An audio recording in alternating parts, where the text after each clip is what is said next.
सुना बड़ा खुश होला हो भी शादी वाला बात से सोचने हो भी राजा मंगिया भरत अपना हाथ से कौन गलती के जवानी के मजा छीना लगाओगे कौन गलती के जवानी के मजा छीना लगाओगे पकड़ पकड़ वही पंडित के जे बियाह के दिन धार लगाओगे पकड़ पकड़ वही पंडित के जे बियाह के दिन धार लगाओगे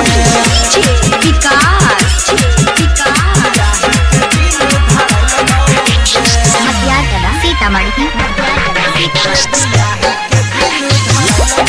अभी आप सुन रहे हैं तेनवाही से माँ दुर्गा म्यूजिक की प्रस्तुति।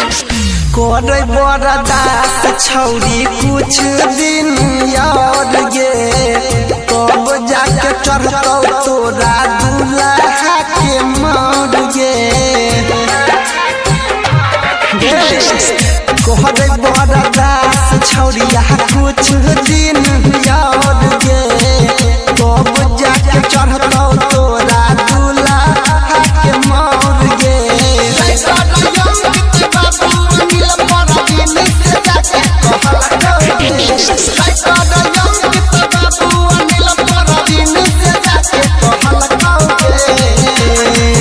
पकड़ वही पंडित के जे बियाह के दिन धार लगाओगे पकड़ पकड़ वही पंडित के जे बियाह के दिन धार लगाओगे सारा पानी में बह लगाओगे पकड़ पकड़ वही पंडित के जे बियाह के दिन